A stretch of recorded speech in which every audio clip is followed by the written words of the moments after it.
Hey everyone, and welcome back to the Conscious Style podcast. Today I am talking with Lily, the creator behind Imperfect Idealist. Lily advocates for inclusive and realistic, sustainable fashion on her blog, YouTube, TikTok, and Instagram, sharing everyday knowledge along with ways that you can use your voice for systemic change. Lily, thank you so much for joining me today. I'm really excited about this conversation. Could you start us off with a bit of background on yourself and what inspired you to start Imperfect Idealist and sort of what has your journey been like up until now? Yeah, of course. Thank you so much for having me today. But basically, my blogging journey started when I was in middle school. It was kind of at the height of fast fashion giants, like Forever 21 and H&M. And I was just a regular old style blogger. I had very colorful, embarrassing outfits. And over time, I just became more aware of sustainability and consumerism. I'd say around college is when I really started slowing down my own consumption. But that was really the extent of my knowledge about sustainable fashion. And it was only a couple of years ago when I started really getting more interested in sustainability and sustainable fashion. And I felt like a lot of the movement was really emphasizing still consumerism just for ethical brands. So I wanted to kind of dive into those misconceptions, talk about, other ways to participate in the movement beyond, buying more from these different brands. And that was actually my first kind of piece of content in the sustainable fashion sphere. It was a blog post about the misconceptions about sustainable fashion. And from there, it just expanded to a bunch of different platforms. Yeah, that's really interesting because you still talk about overconsumption, and that's a big topic that I want to talk about with you. You discuss it on Instagram, TikTok, YouTube, and I think that before we get into that, though, it would be helpful to sort of set the foundations. So, could you share what overproduction and overconsumption is, and then why these are such big problems? Yeah, of course. So overproduction is more like the systemic, like fashion company level, but we have these brands that are releasing thousands of styles weekly or even daily, and they're producing more than can be consumed or sold. And what ends up happening is that they will burn or destroy their unsold stock. And it's both the cheaper brands as well as luxury brands, especially since the luxury brands want to preserve their unattainability, right? And I believe there are even tax benefits for them for destroying their stock. So we just have a ton of bad things happening on that end. And the overproduction, though, is still related to overconsumption on an individual level because these companies, they do what's profitable. So on the individual level, we have overconsumption where people are buying more than they need. They are getting a ton of trends, cycling through a lot of clothing quickly and not wearing it as long as they can. And I'd say that these two things are very related because, there are people who love to say blame the companies and not the consumers, and they say it's just an overproduction problem. But, we as just people, we're consuming way more than we used to decades ago. And for some companies, it just might be more profitable for them to produce a ton of this one trendy thing and have some extras than to produce less and maybe sell out. So, yeah, I'd say these two things are super related. And I definitely hope that both of them can be addressed. Yeah, absolutely. They are very interconnected for sure. So, and there are a lot of causes to overproduction, as we know, but more recently it has felt like social media has been a huge driver for this growth of fast fashion and ultra fast fashion. Like Shein is this super ultra fast fashion brand. Like I don't even know what word to call them, that they don't even have brick and mortars. Like they don't have physical stores. They basically have relied on social media to grow their brand. So, with that in mind, what connections do you see with social media and fast fashion and overconsumption? I definitely think they're very connected. this isn't super scientific or anything, but if you were to look up Shein and TikTok on Google Trends, you'll see that they kind of peak and dip with one another, which I Wow. mean, they're definitely, it seems pretty correlated. Um, and you'll see on TikTok in particular these massive Shein hauls that are hundreds, sometimes like thousands of dollars. And they're not only by influencers, they're also by regular people. And they amass hundreds of thousands and sometimes millions of views and likes. We know now, shopping is being integrated into a lot of these social media apps as well, like Instagram with the shopping tab. There's stuff like to know it. Within these platforms, there are sponsored posts encouraging people to shop from these fast fashion brands. So I'd say it's definitely social media is kind of like a two-way street in the way in its relationship with fast fashion, because people will not only buy from social media, but people will also buy things for social media, right? Like people will Mm, buy clothing just for their Instagram posts or just for their hauls, and they don't really want it to be seen twice on their feeds because they think that's bad, right? So mhm. it's a very interesting kind of like two-way relationship here. Totally. Yeah, and I'm not on TikTok really at the moment, but I read that TikTok was launching their own sort of shopping tool as well, or was something in the works.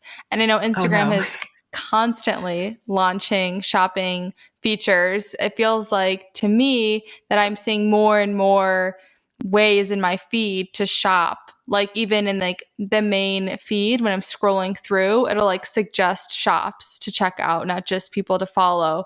Like it's just more and more and more. It's really, really crazy.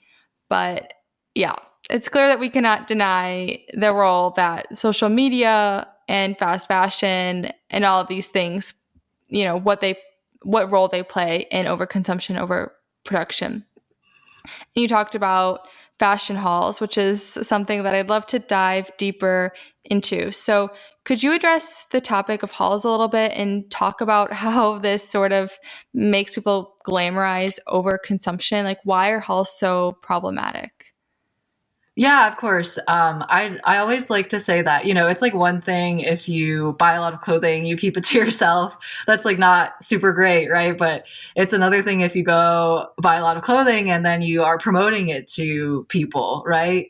And this begins this vicious cycle of consumption because these hauls go viral and then regular people want to do them because they see that they can gain views and a following from them.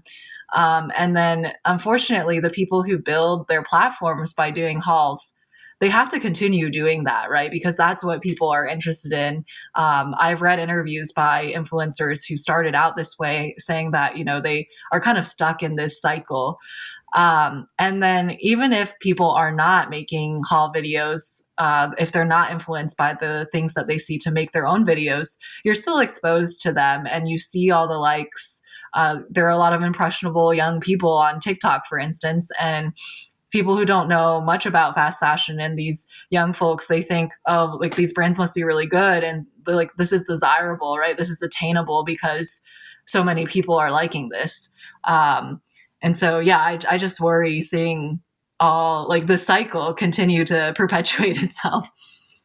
Yeah, like people who want to become influencers maybe see it as a way to get a lot of likes and a lot of followers or something. Yeah, absolutely. Yeah. So, what do you think that some of the solutions are for overproduction and overconsumption on an individual and more systemic level? Yeah, for sure. So when it comes to overproduction, I think that's where we need more legislation. So we need to have these laws, right, making it so that these companies have to donate their unsold stock, for instance, so that it doesn't just get destroyed. Maybe making it illegal for them to write off that destroyed stock on taxes, or at least taking any benefits out for destroying your stock.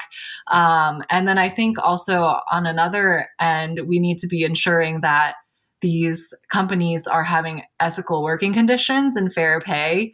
So recently there have been agreements like the Garment Worker Protection Act, the Bangladesh Accord, which was recently renewed. Because I think overproduction is related to unethical labor, because, you know, the reason this clothing is so cheap to produce is because and that these companies are able to produce so much of it is because people are being exploited. They're being overworked. They're being underpaid. So on that end, definitely we need more legislation. When it comes to overconsumption, I think we really just need to change this culture around the way we approach our clothing. I think we need more literacy around the way we take care of our clothing. People just don't necessarily know, like they don't know how to wash their clothes, that they don't need to wash their clothes every single time, that maybe they should consider air drying. People don't know how to mend anymore because that's not taught in schools. And people don't know how to style things different ways because all they see are hauls. They don't like, there's not as much, you know, styling tips. Right. So yeah, I think like really when it comes to an individual level, just like we need to reshape this culture, right? Yeah, absolutely. It's like a cultural shift that needs to happen. And that's so true about the styling tips, the lack thereof, that a lot of influencers are having these outfits and then they have a like to know it for people to shop the literal exact outfit. And then their followers just want to copy it. And, you know, it's not about building your style or learning how to mix and match things in your closet, but literally just copying exact looks that you see on Instagram. So Exactly.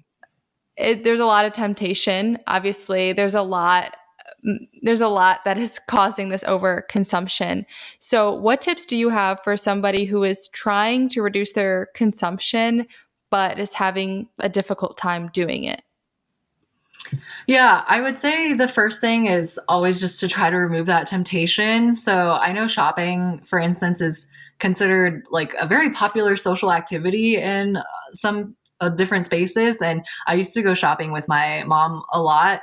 And now, you know, I just try to say no and suggest another activity like let's go on a walk. Or I actually really like mending clothes with my mom because it's like a really relaxing thing to do, and you can like use that time to talk about different things. Yeah. um, and so that's the first thing I would recommend, just trying to, you know, suggest some alternative activities, and to um, just remove yourself from these situations. So another thing I'd recommend is unfollowing fast fashion influencers, and replacing those with maybe people who talk more about slow fashion and styling, but also kind of being careful not to follow people who are still constantly promoting consumption, even if it's from ethical brands. And then I would definitely say to learn how to take care of your clothes, learn how to mend.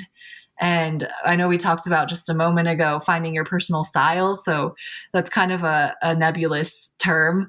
But I think what can help is if people go through maybe a no buy period, if they're used to buying a lot of clothing, thinking just kind of finding what they naturally gravitate towards. People really like to make mood boards on Pinterest just to kind of explore different styles, and then trying to find what your signature pieces might be and building outfits around those. Yeah, absolutely. And I forgot to mention in my question, but actually, a recent episode, I think it's episode 17 with Alyssa Beltempo, a sustainable stylist, goes into a lot of the tips and tricks for how to style clothes, how to make outfits, how to find your style with the clothes that you have. And it's a bit of the countercultural thing with the influencers. But yeah, that's all such great advice, Lily, and a lot to take into account. I think that removing the temptation is such an important part and was probably the number one thing for me. So, in this sustainable fashion journey, we're it's a constantly evolving journey and we're constantly learning more, and I would love to explore some of the misconceptions of sustainable fashion, like what you think that some people might believe at the beginning of their journey and why is that not true? Mm-hmm. I think one of the first instincts people tend to have when they're transitioning to slow fashion is they think they have to get rid of all their old fast fashion. I think a lot of people think it's really about, the clothing, the labels they have in their closet, and that's really just counterproductive, because what slow fashion, sustainable fashion means is just wearing one of the main things, pillars of sustainable fashion is wearing what you have as long as you can, because if you get rid of that clothing, that's you're gonna have to get more clothing, right? So that's antithetical to slow fashion. Another one I'd say is that people think that sustainable fashion is really only for rich people, when poor people, immigrants, BIPOC, a lot of them have been participating in sustainable fashion out of necessity all this time. Really, people just conflate sustainable fashion with expensive brands, but that's really not the case. It's really, I'd say what's more important is reducing your consumption, making your clothes last, taking good care of them. And that's, a lot of times people don't have a choice but to do that, right?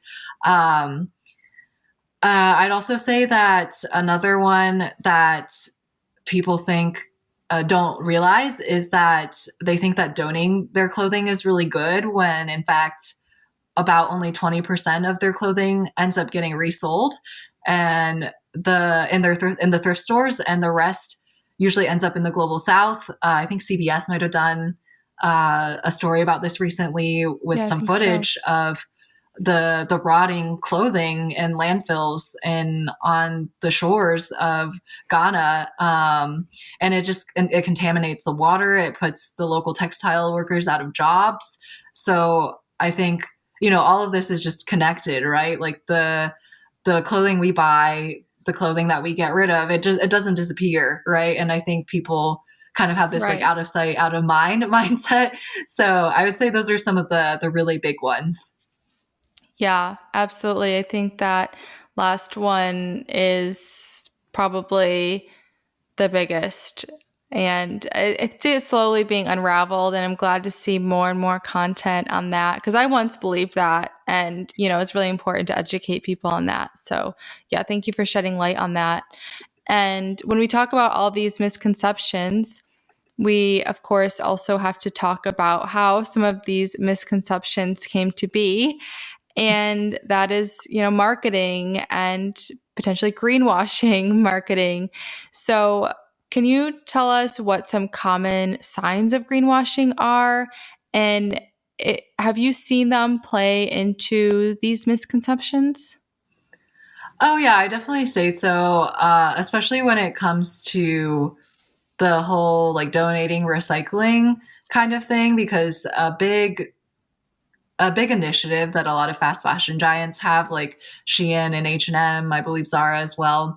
They have this recycling program, and if you bring in some of your old clothing, you'll get a discount, right? And people think that that's great. My clothes are going to get recycled into new ones, when this it's not really helpful to have circularity when you're not reducing your production in the first place, you're not reducing your consumption in the first place. And in this case, it's actually, these recycling programs actually probably encourage further consumption, because people think they can just buy more, right, if their clothes are going to get recycled. I would say that's Yeah. like a really big connection. And then, some of the other really popular ways to greenwash are when these companies have their specific conscious lines, but the rest of their thousands of products, those are not conscious. Those are not made in a conscious way. And a lot of times, maybe the material's a little bit better, but we still don't know about the working conditions of those garment workers. We don't know how they're being paid. And I think the brands are really able to accomplish this by talking about sustainability in really vague terms, right? They call themselves conscious, but what does that really mean? They say they're radically transparent, but what does that really mean? They really need to back that up with specific measures, right? They need to back that up with saying, we pay our like garment workers X amount. Yeah. We have this many audits per year, and this is how we did in those audits. Like, every time that a brand kind of comes out with a statement that sounds really good, I think we should be constantly questioning that and digging deeper. Right. More questions. We need more data, more information. Absolutely. Absolutely. So education is obviously super important to this movement, but so is access. So could you talk to us a bit about some of the barriers you see in sustainable fashion and how we can make it more inclusive? Yeah, of course. So I'd say that I know sizing can be a really big issue in the fashion industry in general, not just, sustainable fashion. It's an issue for fast fashion brands, slow fashion brands, for used clothing, because that trickles down eventually. So, if we want more people to participate in sustainable fashion, we have to make sure that there are options for people. So, one thing I try to do if I'm working with a brand is just asking them about their plans to expand their sizing. We can support brands that already have this extended sizing. Another thing that can improve inclusivity is when brands create adaptive options for people with disabilities. So that could be, people with sensory issues, people in wheelchairs, who might need different types of clothing. And again, if we want people to participate, we need to have not good options for them, not just, basic options. And yeah, I think another thing that really prevents people from getting interested in the movement is just they believe that they have to be perfect. They think that, they can't ever buy fast fashion, which, if you can avoid it, for sure, like that's great. You should probably try. But if you don't have a lot of options because, there aren't thrift stores near you and you don't have a lot of time to go digging, and, the online options don't work for you either, for whatever reason, maybe it's a sizing issue, I think we have to kind of give people some grace, right? Because if you have to pick like an option that might not be the most ethical, you can still do the best you can and make that piece of clothing last. And I think sometimes within the sustainable fashion movement, there are people who they are understanding of these different situations, just like the reality of what's going on, right? So I think just kind of being a little bit more open-minded about the different situations people are in and not judging people for whatever they have to do and just encouraging people to do their best, I think really makes a difference with inclusivity. Yeah, absolutely. Like perfection, you don't need to be perfect. Perfection is the enemy of good or something like that. Some kind of Right. there's some quote about that.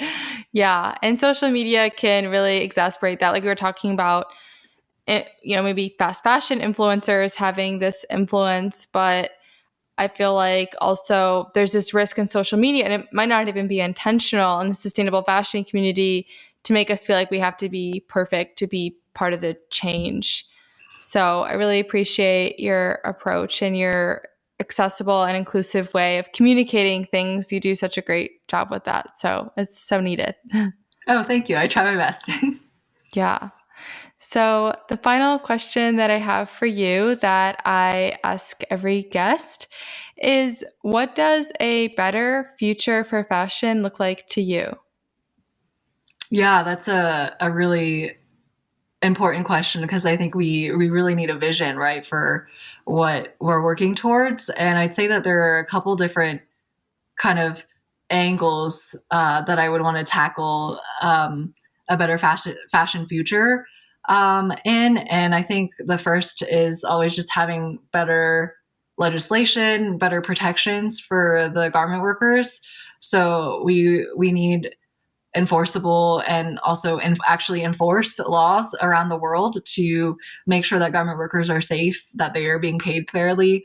I think it's important to have some sort of maybe an international trade agreement so that, if one country does one thing, then people aren't moving to the other countries without these protections, right? And I know I'm pretty hopeful with the renewed Bangladesh Accord. I don't remember quite what the new name is, but I think it was called the International Accord. Yeah. Because it has the possibility of being expanded into other countries.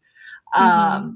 And I think that's amazing. And I know there have also been talks earlier in the year about maybe having someone in the government dedicated to oversee the fashion industry. It would be really cool to see something like that. I know France had like an unofficial minister of fashion in recent years. I think just, showing companies that we care about what's happening in their factories is really important.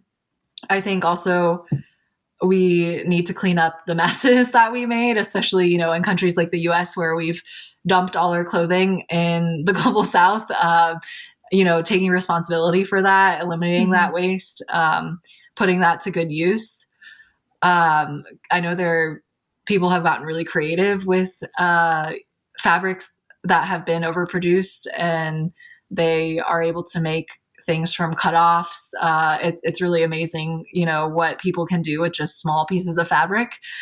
I think we need to teach clothing care and just what's going on in schools. I think there's a lot of disconnect. So people they don't realize, or they don't care because they don't actually realize what's happening in these factories and what they can actually do to implement sustainable fashion in their own lives. So if we had, if we taught sewing, if we taught people about what's happening abroad, and I mean, even here as well, right? In LA factories and other factories in the US, I think if people realized what was happening in their own backyards, they might try to care a little bit more. And then I think another pillar of a better fashion future would really just be giving people the tools to have their own sustainable style. So, if we were to normalize outfit repeating, if we were to normalize wearing things until they break, right? If we were to normalize not going out and buying a ton of hauls, or even just the idea that shopping is a hobby is kind of problematic, right? So just really changing the culture around the way we approach fashion. Yeah, absolutely. I love that future for fashion. I feel like that covered so many different elements. So that's really amazing.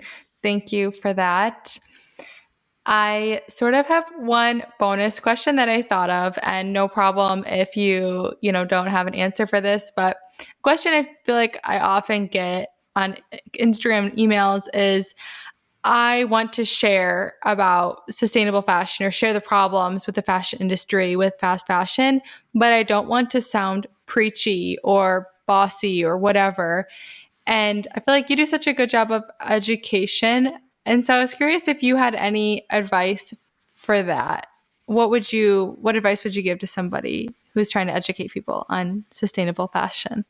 Yeah, of course. I think that's a really common concern for a lot of people, especially, younger folks who might be worried about what their friends think and everything. And I mean, even older folks, you don't want to potentially sound pushy or make people defensive. So I think one thing that can be helpful is just always framing that around your journey. So, if you were to say to your friend who wants to go shopping, like, oh, actually, I was learning about sustainable fashion and I don't really want to buy so much clothing anymore. Do you mind if we go do this instead? Right? Why do you want to do a clothing swap instead? Do you want to organize that? Or do you want to mend our clothing together? I can teach you how to do that. Or maybe, I would, there's this documentary that I was really interested in, and I wanted to learn more about sustainable fashion. Would you want to watch that with me? So I think rather than kind of telling people, oh, you're doing this wrong, don't shop so much, this is bad. I think just being a little bit more, what's the word?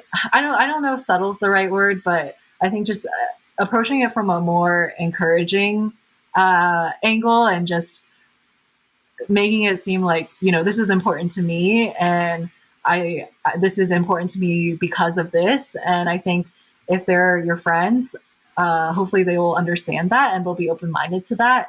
I know also, if you just start sharing about things on your own platforms, and your friends see that, it's not as direct, right? So it's not confrontational.